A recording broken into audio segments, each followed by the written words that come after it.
Welcome to exam Guruji भाई Arvind sir. Uttar Pradesh police assistant operator, head operator या Uttar Pradesh police की जो भर्ती आ रही है उसके लिए सबसे अच्छा क्लास हम आपको बता दें, कम समय में अच्छा सा अच्छा कंटेंट आपको दे रहा हूं और आपको प्रैक्टिस करना है। इसमें लगभग टॉप 20 प्रश्न है और आपको अंत में बताना है कि आपने कितने प्रश्नों को हल किया। एक एक प्रश्न को देखेंगे दोस्तों, आपको जी जान लगाकर प्रैक्टिस करते रहना है, क्योंकि अगर आप अपने आप को बेहतर कर पाएंगे तो केवल एक ही चांस है कि प्रैक्टिस करना, और जब आप प्रैक्टिस करेंगे तभी आप अपने आप को बेहतर कर पाएंगे, ये श्योर है। और जो प्रैक्टिस टाइम टू टाइम करता रहता है उसकी स्पीड बनी रहती है और सिलेक्शन वह ले लेगा। बस यही कारण है कि प्रैक्टिस वाला बच्चा ही आगे निकल पाता है, क्योंकि सबसे मायने रखता है टाइम मैनेज करना, और टाइम कब आप मैनेज कर पाएंगे जब आप प्रैक्टिस करते रहेंगे। तो हर टाइप के सवाल आप देखते रहिए, इससे ये पता चलता है कि हम कितने पानी में हैं और हमें कितने सवाल अभी आ रहे हैं और हमें कितनी मेहनत करने की ज़रूरत है। एक एक प्रश्न को देखेंगे दोस्तों। आपको मेहनत करके इस बार एक वर्दी अपने नाम करनी है हर हालत में, क्योंकि अगर आप इस बार भी मेहनत नहीं करेंगे तो आप फिर वंचित हो जाएंगे। शायद अब फिर दोबारा वैकेंसी कब आए ये आप खुद समझ नहीं सकते, हमें भी नहीं पता है।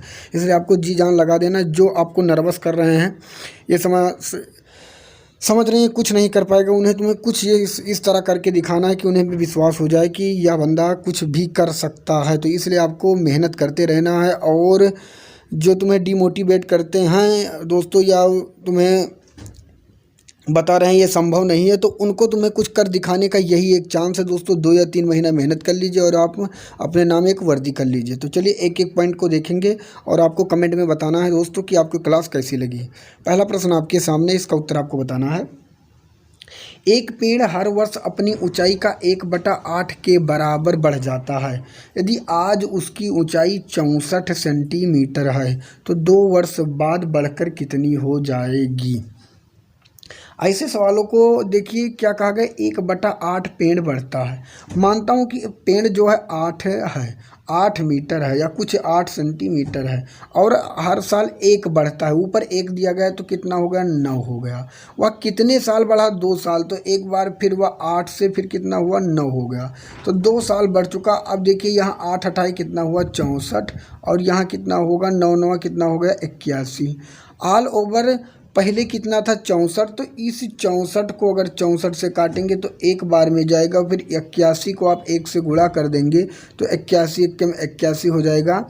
तो 2 साल बाद बढ़कर वह 81 सेंटीमीटर हो जाएगा, जो कि ऑप्शन नंबर डी में दिया गया है। इस ट्रिक से आपको सवाल लगाना है।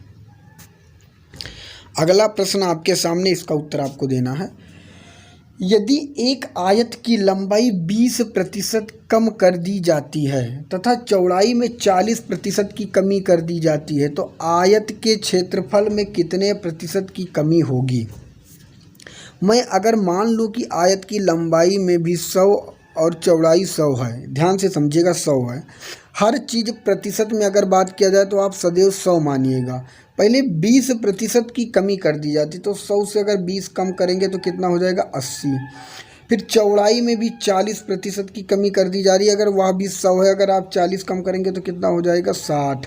और प्रतिशत को हटाने के लिए नीचे 100 से गुणा, तो 0 से दोस्तों 0 कट जाएगा, 0 से 0 कट जाएगा, तो 8 छक कितना हो गया, 48। कहने का मतलब पूछा गया क्षेत्रफल में कितने प्रतिशत की कमी होगी। अब उसका क्षेत्रफल कितना हो गया, 48। और पहले मैंने क्या माना था, 100। ध्यान से देखना, पहले मैंने 100 माना था, अब कितना हो गया, 48। तो पूछा गया कितना कम हुआ, तो आपको 100 से 48 माइनस कर देना है। और जैसे 100 से 48 माइनस करेंगे तैसे आएगा 52, और 52 इसका करेक्ट आंसर हो जाएगा, जो कि ऑप्शन नंबर बी में दिया गया है। अगला प्रश्न आपके सामने है। यदि किसी आयत की लंबाई तथा उसका परिमाप 5:16 के अनुपात में है तो उसकी लंबाई तथा चौड़ाई में अनुपात क्या होगा।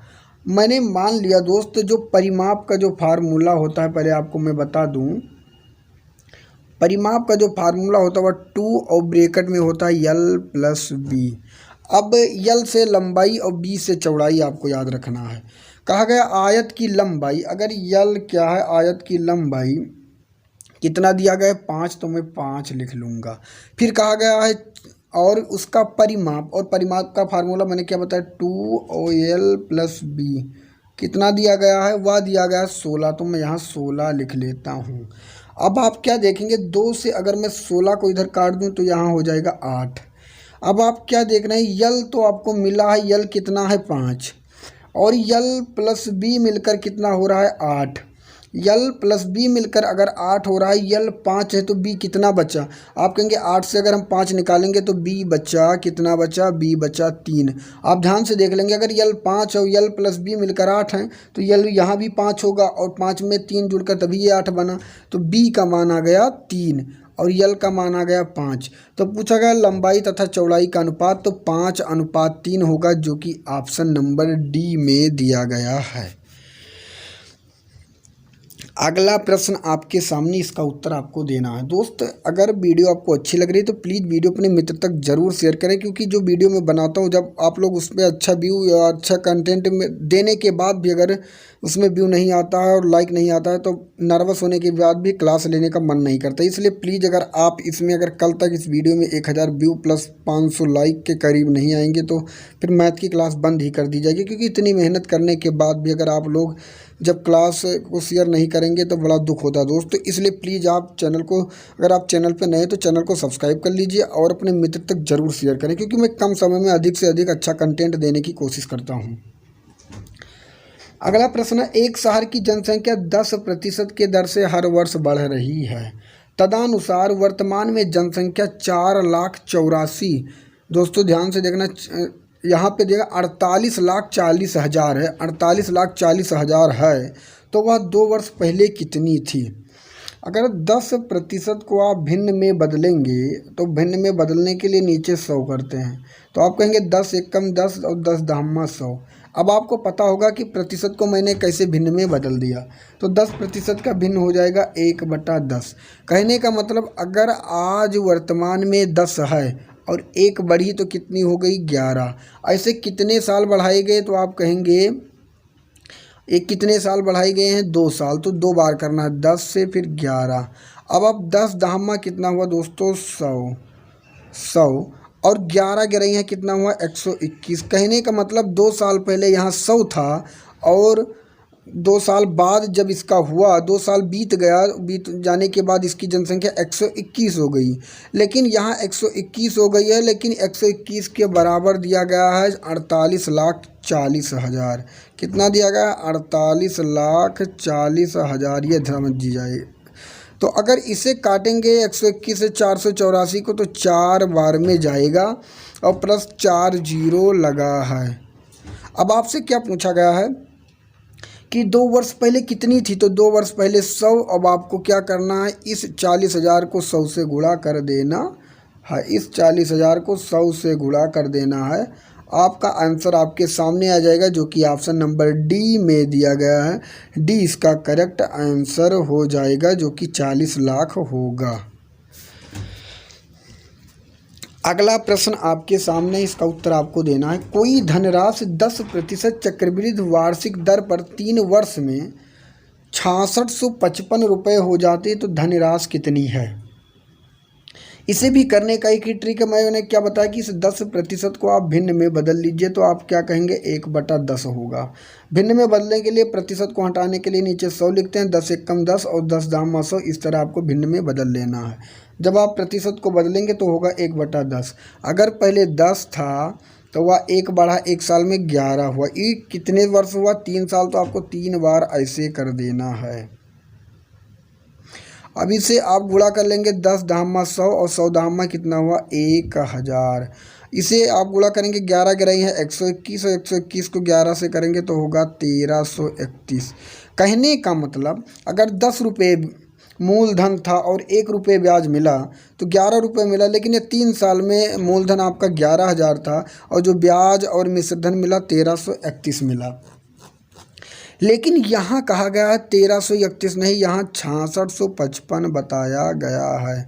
तो आप जब इसे काटेंगे तो ये जाएगा 5 बार में, फिर इस 5 को आपको इस 1000 से गुणा कर देना है और आपका आंसर आपके सामने होगा, जो कि आ जाएगा 5000, जो कि ऑप्शन नंबर ये में दिया गया है। जो धनराशि होगी वो 5000 रुपये होगी। आशा करता हूँ क्लास आपको पसंद आ रहा होगा दोस्तों। प्लीज़ अगर पसंद आ रहा है तो अपने मित्र तक ज़रूर शेयर करना और कमेंट बॉक्स में ज़रूर बताना क्लास आपको कैसी लगी। गोविंद अपने कुल यात्रा का 3/11 भाग रेलगाड़ी द्वारा तय करता है। शेष 72 किलोमीटर बची दूरी वह बस द्वारा तय करता है। उसकी कुल लंबाई यात्रा किलोमीटर में क्या होगी? अब आपको ये बताना है। लिखा गया 3/11। सदैव नीचे वाली संख्या को पूरी संख्या माना जाता है, ये मैंने बार बार बताया। अगर 11 कुल है उसमें से 3 भाग वह रेलगाड़ी से कर देता है। 11 कुल दूरी है और 3 भाग रेलगाड़ी से कर देता है, तो शेष 72 किलोमीटर बच गई दूरी जो वह बस से तय करता है। और शेष अगर 3 रेलगाड़ी से चलता है तो शेष यहाँ कितना बची? तो आप कहेंगे यहाँ तो बची 8 किलोमीटर। यहाँ की तो क्योंकि जब 11 से 3 शेष पूछा गया तो शेष बची 8 और यहाँ शेष बता रहा है 72। तो 8 के बराबर कितना है? 72। तो 8 से अगर 72 को काटेंगे तो 9 गुना। अब दोस्तों पूरी दूरी कितना माना गया? 11। तो 11 को 9 से गुणा कर देंगे तो हो जाएगा 11 9 99। कुल दूरी अगर पूछी गई है तो कुल दूरी हो जाएगी ऑप्शन नंबर बी 99 किलोमीटर। अगर पूछा जाता रेलगाड़ी से कितना चला तो रेलगाड़ी से 3 माना गया था, 9 को 3 से गुणा करते हो जाता 27। तो इसका करेक्ट आंसर बस की दूरी दोस्तों पूछा गया है कि कुल दूरी कितनी होगी, तो कुल 11 माना था तो 11 9 99 होगा, जो कि ऑप्शन नंबर बी में दिया गया है। अगला प्रश्न आपके सामने है। अमर एक कार्य को 30 दिनों में पूरा कर सकता है तथा रमन उसी कार्य को 15 दिनों में पूरा कर सकता है। यदि दोनों मिलकर उसे 4 दिनों में कुल कार्य का कितना प्रतिशत कार्य पूरा करेंगे? मैं मानता हूँ कि अमर को ये से मैं कर लेता हूँ, वह 30 दिन में करता है, और आर से मैं मानता हूँ रमन 15 दिन में करता है।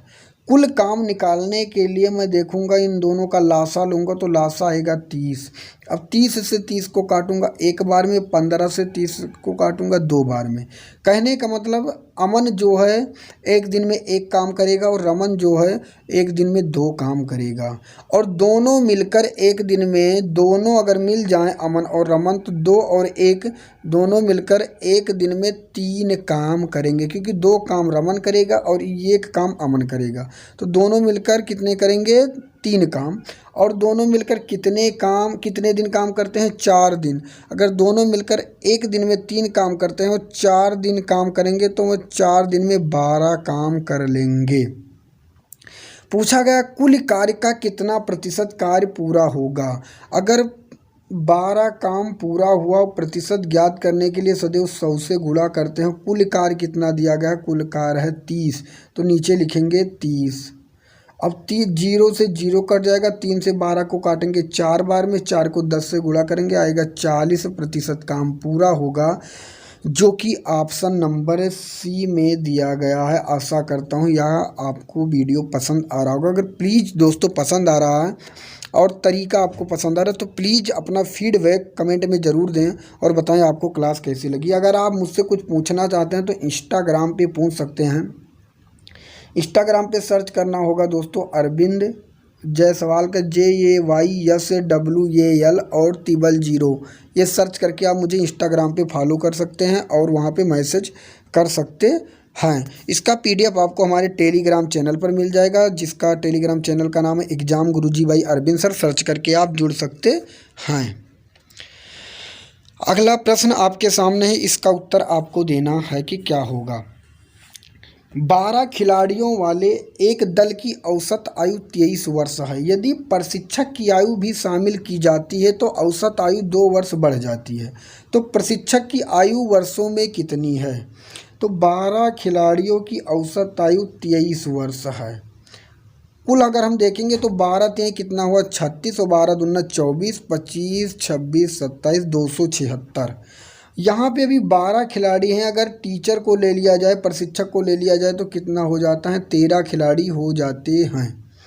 और उसके औसत आयु में 2 की वृद्धि हो जाती है। अभी 23 है और जब 2 बढ़ेगा तो कितना हो जाएगा? 25। तो फिर गुणा करेंगे, 13 25 हो गया 65 के 5 हासिल आई 6, 13 दूना 26 और 4 30 और 2 32 हो गए। तो पूछा गया है कि प्रशिक्षक की आयु कितनी है, तो केवल एक बढ़ा है तो और एक की इसमें इतना अंतर हो गया तो यही घटा देंगे।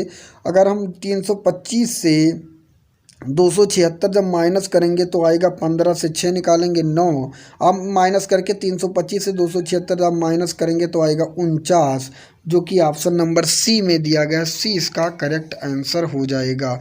प्रशिक्षक की जो आयु होगी वह 325 दोस्तों वह 49 वर्ष हो जाएगी। अगला प्रश्न आपके सामने है, इसका उत्तर आपको देना है कि क्या होगा। 20% दूध मात्रा वाले मिश्रण को 60% दूध मात्रा वाले मिश्रण के साथ किस अनुपात में मिलाया जाए कि 25% दूध मात्रा वाला एक नया मिश्रण बन जाए। एक में दूध 20% की मात्रा है और एक में दूध 60% की मात्रा है। दोनों को मिला दिया जाए किस अनुपात में कि जो बीच वाला दूध तैयार हो वह 25% के मात्रा में तैयार हो। तो 20 से 25 अगर माइनस करेंगे तो आएगा 5, और 60 से 25 माइनस अगर करेंगे दोस्त तो आएगा 35। तो बस आप काट देंगे, अगर एक कट रहा है तो 5 एक कम 5 और 5 सत्ते 35, तो आया 7:1, जो कि ऑप्शन नंबर ये में दिया गया है। ये इसका करेक्ट आंसर हो जाएगा। अगला प्रश्न आपके सामने है, इसका उत्तर आपको देना है कि क्या होगा। 10 और 25 का तीसरा अनुपातिक क्या है। जब कभी भी तीसरा अनुपातिक का नाम लिया जाए, जब कभी भी तीसरा अनुपातिक का नाम लिया जाए तो आपको ये याद रखना है 10 और 25 दिया गया, जो दूसरी संख्या होगी उसे आपको 2 बार गुणा कर देना है और नीचे आपको पहली वाली संख्या 10 से भाग दे देना है। तो 25 25 यहाँ हुआ 625 और 625 और नीचे आया 10। जब इसे भाग देंगे तो आएगा दोस्तों 62.5, जो कि ऑप्शन नंबर सी में दिया गया। सी इसका करेक्ट आंसर हो जाएगा। अगला प्रश्न आपके सामने, इसका उत्तर आपको देना है। ये अनुपात b बराबर 2:3, a अनुपात b बराबर कितना हुआ 2:3, b अनुपात c बराबर 3:7। तो यहाँ पर भी b 3 दिया गया, यहाँ पे भी 3 दिया गया, तो 2 बार दिया गया तो मैं 2 बार लिख लेता हूँ। और c जो दिया गया है वो 7 दिया गया है। c दिया गया 7, तो इसका गुणा पहले इस तरह होगा, 2 3 कितना हुआ 6, फिर 3 त्रिक का कितना हुआ 9, और फिर इस तरह होगा 3 सत्ते कितना हुआ 21। या उल्टा n की तरह इसका गुणा कर देना है। तो आप क्या देखेंगे, a का मान आया 6, b का मान आया 9 और c का मान आया 21। इसे आप काटना चाहें तो छोटा भी कर सकते हैं, मैं यहाँ लिख दे रहा हूँ 6 9 21। इसे आप छोटा भी कर सकते हैं, 3 दूनी 6, 3 त्रिक का 9 और 3 सत्ते 21। तो कहने का मतलब a का मान 2, b का मान 3 और c का मान 7। तो यहाँ दिया गया है a प्लस बी, तो a प्लस बी जोड़ लेना, 2 3 कितना हुआ 5, फिर अनुपात रख देना है। फिर दिया गया b प्लस सी, फिर b प्लस सी जोड़ लेना, 7 3 कितना हुआ 10, तो आपको 10 लिख लेना है। फिर अनुपात, फिर दिया गया c प्लस ये, तो c ये जोड़ लेना है, तो 7c है और ये कितना 9, तो हो यहाँ हो गया 7 दोस्तों, ये कितना है 2, तो 7 2 कितना हो गया 9। तो 5:10:9 होगा, जो कि ऑप्शन नंबर देख सकते हैं कि डी में दिया गया। डी इसका करेक्ट आंसर हो जाएगा। अगला प्रश्न आपके सामने है, इसका उत्तर आपको देना है कि क्या होगा। एक टेप रिकॉर्डर 10% के लाभ पर 935 में बेचा जाता है। यदि वह 835 रुपये में बेचा जाता तो वास्तविक हानि कितनी होती। मैंने क्या बताया कि ऐसे सवालों में हर चीज़ अपने आप में 100 होता है। अगर उसे 10% के लाभ पर बेचा गया तो वह 110 में बिका। प्रतिशत को हटाने के लिए नीचे सदैव 100 करेंगे, क्योंकि मैंने 100 ही माना है मेरा क्रय मूल्य, और 10% का लाभ हुआ तो 110 में बिका। लेकिन यहाँ बिका 110 में, लेकिन बता रहा है 935 में। तो 0 से 0 काट दीजिए, 11 से इसे काटेंगे तो आएगा 11 88, 5 इसमें आया, 11 5 55। फिर बराबर का तिरछा गुणा 85 और को 10 से करेंगे तो आया 850। अब कहा गया है उसे 850 में नहीं, उसे 835 में बेच दिया जाता है। अगर क्रय मूल्य 850 है और उसे 835 में बेचेंगे तो आप उसका अंतर देखेंगे तो आपको 15 रुपये का क्या हो रहा है, नुकसान हो रहा है। तो हानि जो हुई 15 रुपये की, जो कि ऑप्शन नंबर सी में दिया गया है। अगला प्रश्न आपके सामने है, इसका उत्तर आपको देना है कि क्या होगा। दोस्तों मैं वही प्रश्न लेकर आता हूँ चुन चुन जो कहीं ना कहीं पेपर में पूछे गए हैं। अगर आप लोग मेरा सपोर्ट करेंगे तो आपको इसी तरह क्लास मिलता रहेगा। एक वस्तु को 30% तथा 20% के दो क्रमिक लाभों पर बेचा जाता है। यदि उसका अंतिम विक्रय मूल्य 31,200 रुपये है तो क्रय मूल्य क्या होगा। अब मैंने क्या कहा कि जब प्रतिशत दिया जाए तो मैं मान लेता हूँ कि मेरे पास 100 रुपये थे और पहले उसे 30% के लाभ पर बेचा गया। तब अगर मैं पहली बार उसे बेचता हूँ तो मैं उसे अब कितने में बेचूंगा, 130 रुपये में बेचूंगा। लेकिन फिर कहा गया फिर मैं उस वस्तु को 20% के क्रमिक लाभ पर दोबारा 20% के, मतलब कि अभी तक मैं 130 रुपये बेच रहा था, अब 20% लाभ लूँगा तो 100 पर फिर 20 लूँगा तो हो जाएगा 120 रुपये। प्रतिशत को हटाने के लिए नीचे 100 से गुणा करेंगे, 0 से 0, 0 से 0, तो 12 ये कितना हुआ 36, और 12 कम 12 और 6 कितना हुआ 18। कहने का मतलब अब मैं उसे बेच रहा हूँ 186 रुपये का और मैंने ख़रीदा कितने का था, 100 का। तो मैं 100 का ख़रीदा था, या प्रतिशत को हटाने के लिए नीचे 100 बेच रहा हूँ 186 को, लेकिन यहाँ बताया गया है 31,200।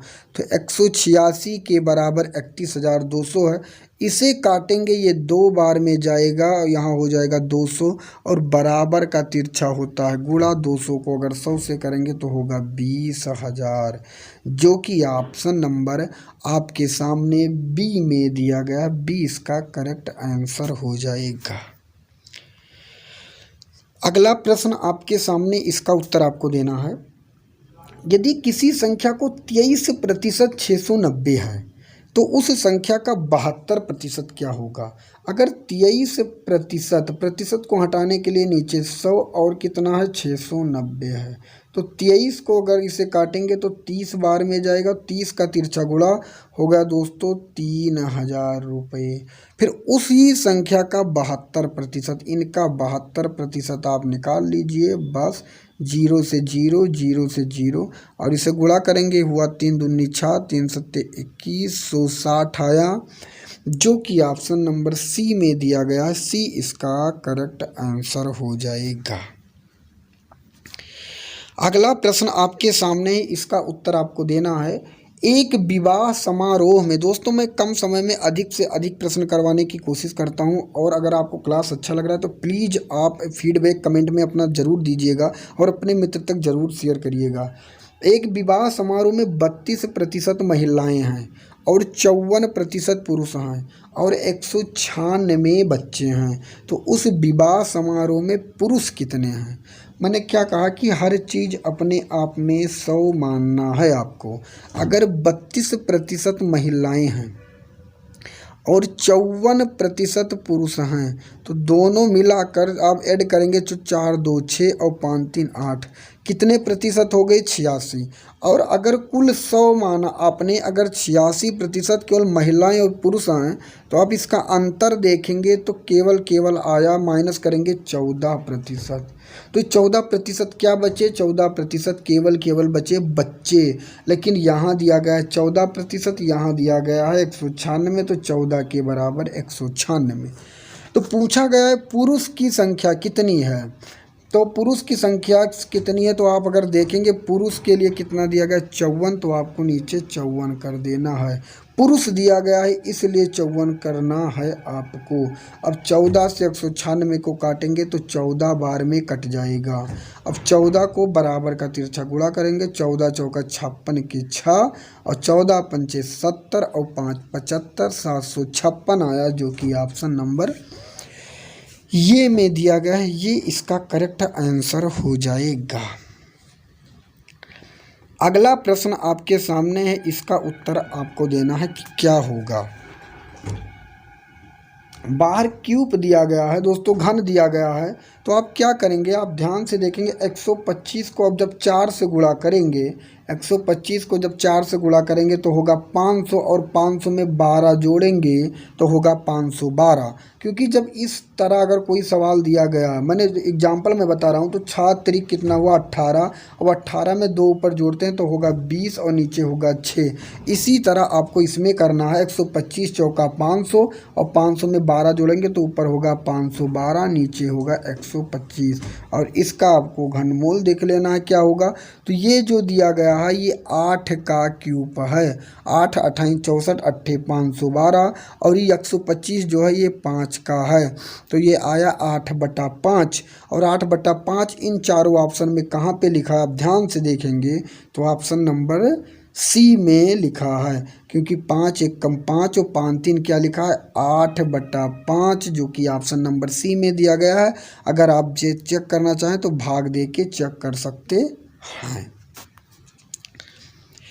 अगला प्रश्न आपके सामने है दोस्त, और ये है आज का लास्ट प्रश्न, और मैं आपसे रिक्वेस्ट करूंगा अगर आप चैनल पर नए हैं तो प्लीज़ चैनल को सब्सक्राइब कर लीजिए, और जो हमारे पुराने सब्सक्राइबर उनसे छोटी सी रिक्वेस्ट, वीडियो को लाइक करके अपने मित्र तक ज़रूर शेयर कर दें, और कमेंट बॉक्स में अपना फीडबैक ज़रूर दें कि क्लास आपको कैसी लगी। इस तरह आपको क्लास डेली चाहिए या नहीं चाहिए आप ज़रूर बताएं, क्योंकि इतनी मेहनत करने के बाद जब लाइक व्यू नहीं आता है तब बहुत दुख होता है मेरे भाई। तो इसलिए आपको बताना है कि ये आपको क्लास कैसी लग रही है, और मैं अच्छा से अच्छा कंटेंट देने की कोशिश करता हूं, क्योंकि अगर आप अपने आप को बेहतर कर सकते हैं तो आप प्रैक्टिस से कर सकते हैं। इसलिए प्लीज़ आप डेली प्रैक्टिस करते रहिए। ज़्यादा देर की ज़्यादा समय की भी क्लास नहीं लेता हूं, बस छोटी किसी क्लास 25 से 30 मिनट के बीच की होती है, और अच्छा से अच्छा क्वेश्चन आपके सामने मैं लेकर आता हूँ, जो हर बार कहीं ना कहीं पेपर में पूछे गए होते हैं। इसका उत्तर आपको देना है। तो दोस्त अगर देखेंगे यहाँ पर दिया गया 225, इसे बिना कलम के आपको हल करना है। 225 का जो वर्गमूल होता है वह कितना होता है 15। अब इस 15 को 154 में आपको जोड़ लेना है। जैसे 15 को 154 में आप जोड़ेंगे तैसे ये बन जाएगा 169। कितना बनेगा 169, और 169 जो होता है वह किसका वर्गमूल होता है, वह होगा 13 का। फिर यहाँ आ गया 13, फिर इस 13 को इस 108 में जोड़ लेना है। तो 108 को जब आप 13 में जोड़ेंगे तो ये बन जाएगा 121, और यह वर्गमूल होता है 11 का। अब इस 11 को आपको इस 25 में जोड़ लेना है। तो 25 में जब आप जोड़ेंगे तो ये बन जाएगा 36, और 36 का जो वर्गमूल होता है वह 6 होता है, तो ये आ जाएगा यहाँ पे 6, और 6 को फिर आप 10 में जोड़ लेंगे तो हो जाएगा 16, और 16 का जो वर्गमूल होता है आ जाएगा 4। तो ऊपर आ गया 4, और नीचे क्यूब दिया गया 8, तो यह किसका है 2 का है। तो 4/2 आया, 2 से 4 को काटेंगे तो 2 इसका करेक्ट आंसर हो जाएगा, जो कि ऑप्शन नंबर बी में दिया गया, बी इसका करेक्ट आंसर हो जाएगा। आशा करता हूँ यह क्लास आपको अच्छी लगी दोस्तों, और इसका PDF आपको हमारे टेलीग्राम चैनल पर मिल जाएगा, जिसका नाम exam Guruji by Arvind sir है। और दोस्तों कल टेस्ट होने वाला, इसके बारे में वीडियो बना के आपको बता दिया जाएगा। बस आप लोग मेहनत करते रहिए, क्योंकि आप लोग अगर आप मेहनत करेंगे तो एक सीट अपने लिए ज़रूर लेंगे। दोस्तों इतनी मेहनत करने के बाद जब आप लोग लाइक नहीं करते हैं तो बड़ा दुख होता है। तो प्लीज़ आप वीडियो को लाइक करके अपने मित्र तक ज़रूर शेयर कर दिया करें। तो मिलेंगे एक दूसरे नेक्स्ट वीडियो में, तब तक के लिए जय हिंद, जय भारत, वंदे मातरम।